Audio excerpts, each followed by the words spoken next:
اسهل طريقتين تفصصوا بيها الرمان مش هتاخد منكم اكتر من دقيقتين. اول طريقه هنجيب الرمانه ونقطع التاج اللي بيكون موجود من فوق. بعد ما نشيله هيبان معانا جسم الرمانه متقسم لفصوص. هنحاول نعمل قطع سطحي بالسكينه بطول الرمانه حوالي 4 أو 5 مرات، بس بنضمن ان احنا ما نوصلش للاخر. نحاول بعد كده بالراحه نضغط على الرمانه عشان نفتح الفصوص ونفصلها عن بعض. لما تعملوا الخطوه دي هتلاقوا حبوب الرمان كامله معاكم ومش مقسومه نصين او متبهدله او بايظه، واحسن بكتير من اننا نقطع الرمانه بالنص. بعد ما نفتح الفصوص نقلبها ونحاول نخبط عليها بحاجه بالراحه علشان كل حبات الرمان تنزل كامله. تاني طريقه ودي حلوه قوي لو مش عايزين تعملوا دوشه كتير بالحاجات اللي بتخبطوا بيها، نعمل نفس الحاجه اللي عملناها في الرمانه الاولى. هنفصل التاج وهنقطعها فصوص، بس هنفصل الفصوص عن بعض وكده يبقى كل فص واضحه الحبات بتاعته، وهنحاول نفصصه بايدينا بالراحه وكده يبقى عندنا رمان متفصص جاهز. ممكن تحفظوه في علبه في التلاجة. استغلوا الموسم وفصصوا رمان كتير على قد ما تقدروا، وبالهنا والشفا.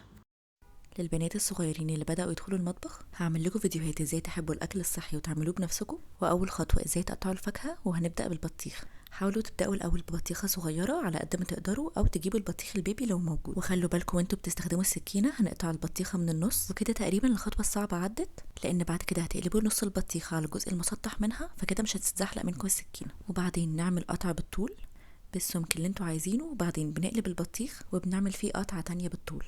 ولما تكون البطيخة صغيرة بتعمل معاكم مثلثات كده بمنتهى السهولة، وممكن تشيلوا الجزء الأخضر وتقطعوها مكعبات أو تاكلوها كده. لو بدأتوا من وانتوا صغيرين تدخلوا المطبخ وتعملوا أكلكم بنفسكم هتحبوا الأكل الصحي قوي، وهتتعلموا حاجات جديدة كل يوم، ومرة على مرة الموضوع هيبقى أسهل بكتير ومش بياخد وقت. استنوا الفيديو الجاي هنقطع الأناناس مع بعض، جربوها وقولوا رأيكم، وبالهنا والشفا.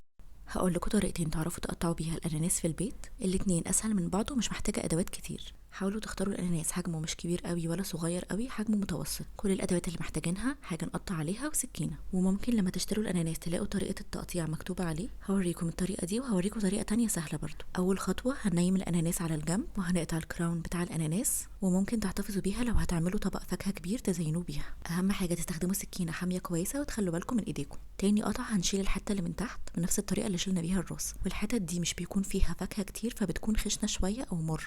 وبعدين هنقسم الاناناس نفسها نصين، وهوريكم في كل نص طريقه تقطيع. بعد ما بتقسموها بتلاقوا كور كده في النص، ده مش محتاجينه لان ساعات بيكون ناشف شويه فبنشيله.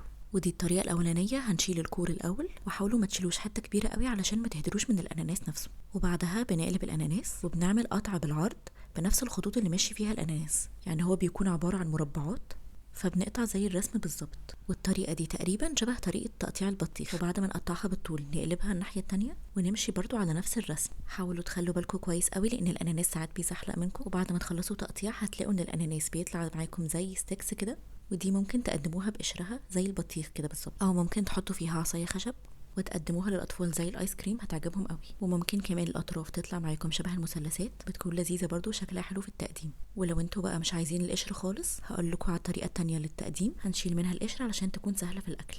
هنا بقى انا ما شلتش الكور اللي في النص لاني هقسمها نصين. بعد ما اقسمها نصين هشيل الكور في كل حته، هيكون حتى صغيره قوي وهيبان ان لونه افتح من باقي الاناناس. وعلى فكره انا شفت طريقه تقطيع اناناس مش بيشيلوا فيها الكور، بس لو كان ناشف قوي شويه او عندكم اطفال مش هيقدر ان هم ياكلوه ممكن تشيلوه. وبعد ما نشيله هنبقى محتاجين اننا نقطعه قطع صغيره، بس الاول محتاجين نشيل القشر من عليه علشان ناخد الجزء اللي بيتاكل في الاناناس، وده بيكون الجزء الاساسي. وبعد كده ممكن نقطعه القطع اللي احنا عايزينها بالاشكال اللي احنا عايزينها. والطريقه دي يمكن احسن من الطريقه الاولى لو هتقدموا الاناناس للضيوف، او لو بتقدموها لاطفال صغيرين ومش بيقدروا يفصلوا الجزء الاخضر عن الاناناس نفسه. حاجه كمان، حاولوا لما تجيبوا اناناس تقطعوها على طول او في اليوم اللي بعده علشان ما تستويش زياده عن اللزوم وتبوظ منكم. وممكن بعد ما تقطعوها تحتفظوا بيها في التلاجة.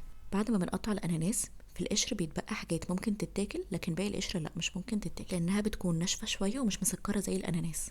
بعد ما نقطع الاناناس بالطريقتين اللي انا قلت لكم عليهم ممكن نستخدمهم في حاجات كتير قوي. اول حاجه واللي هي الاساسيه نقدمهم مع الفاكهه، وممكن نشويه او نحطه على السلطات او اللحمه والفراخ. مفيد جدا لما تقدموا الاناناس مع البطيخ للاطفال في الصيف بالذات، لانها تعتبر فاكهه مليانه ميه وغنيه بالفيتامينز والمعادن، وهتساعد الطفل ياخد العناصر الغذائيه من احتياجات جسمه اليوميه، وفي نفس الوقت يكون بياكل حاجه طعمها حلو ويبعد عن الكانديز والحلويات. قولوا لي عجبتكم انهي طريقه اكتر وجربوها، وما تنسوش تعملوا شير وسبسكرايب، واكتبوا لي في الكومنتس بتحبوا الاناناس اكتر ولا البطيخ.